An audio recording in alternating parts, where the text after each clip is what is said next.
The Earth is flat. We're going to disprove that in seconds. And as we do, we're going to unpack something fundamental that you need to know if you're in business for yourself, a CEO, or being a CEO of your own life.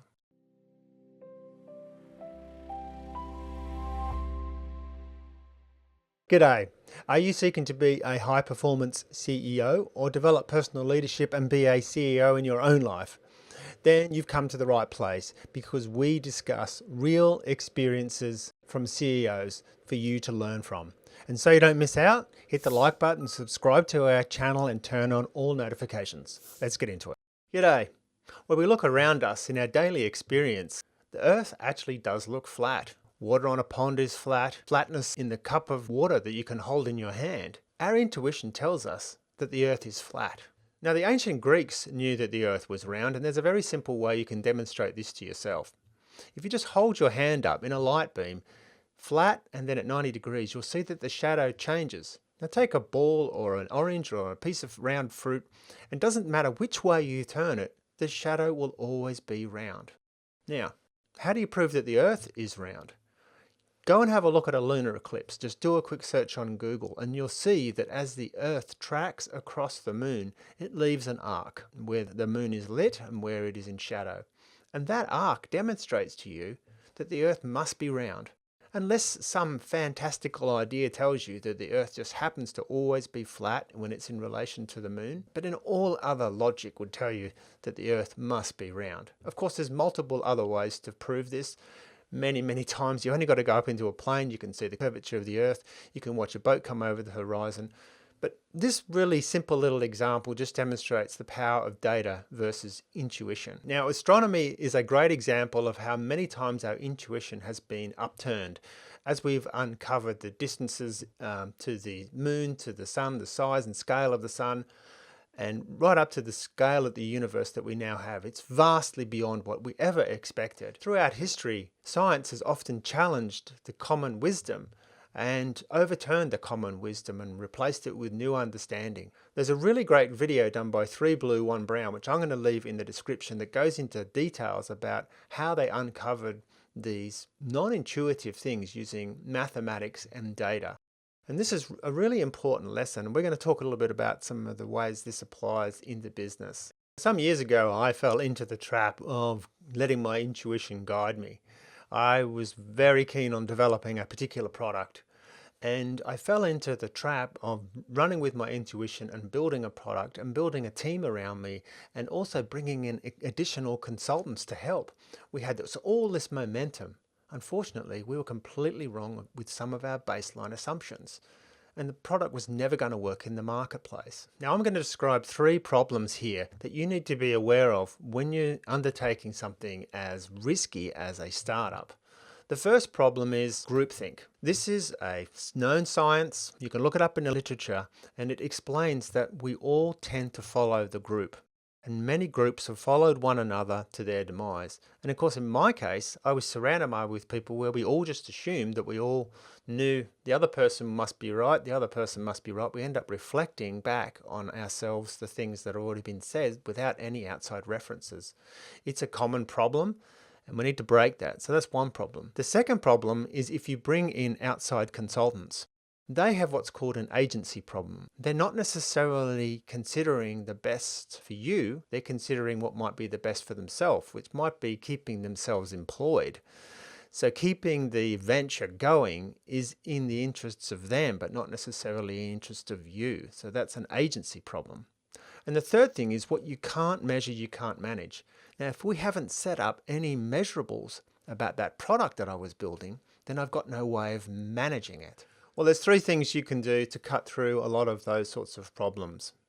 The first one is to focus on quantitative data. So this is challenging your assumptions and putting data against all of those assumptions. Now be careful, don't go straight to ChatGPT, because ChatGPT is a little bit like groupthink on a massive scale. It can be just information flowing around which is not based in data. Look at some of the real references, some of the data which is collected by independent agencies. There's many government sources of data, and you can pull data from those to attest your assumptions and focus on the quantitative data, the numbers.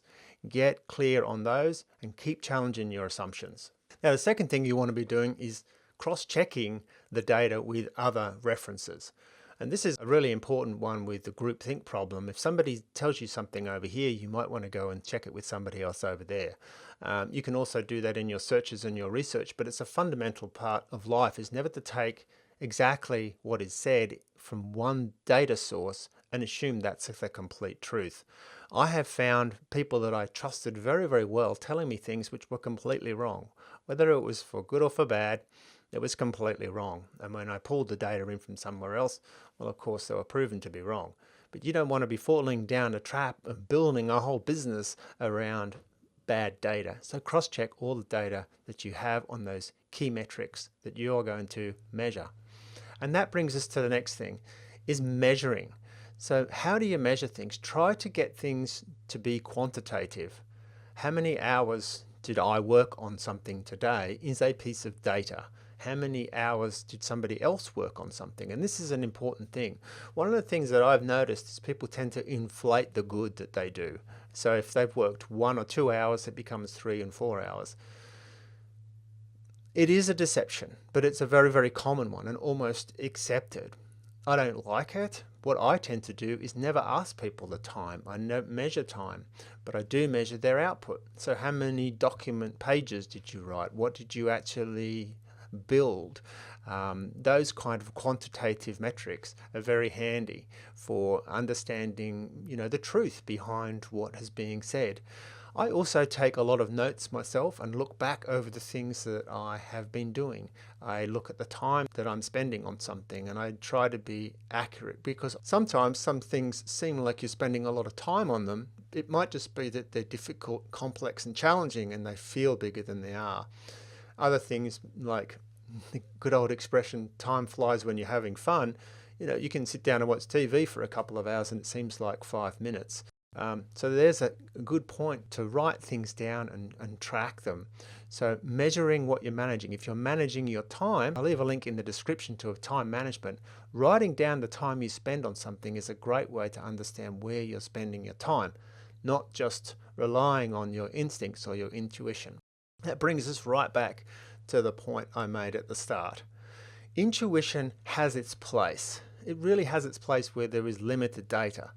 But your job as a CEO, a high-performance CEO, is to challenge assumptions and bring as much data in to your business so you can make the best quantitative decisions you can. As you go through life, you really want to be cross-checking the data that's been given to you by others. Things that come from word of mouth often go through agency and they get twisted and turned. So, in summary, data, data, data. In other words, let's not let our intuition cloud our judgment about things that we could otherwise measure.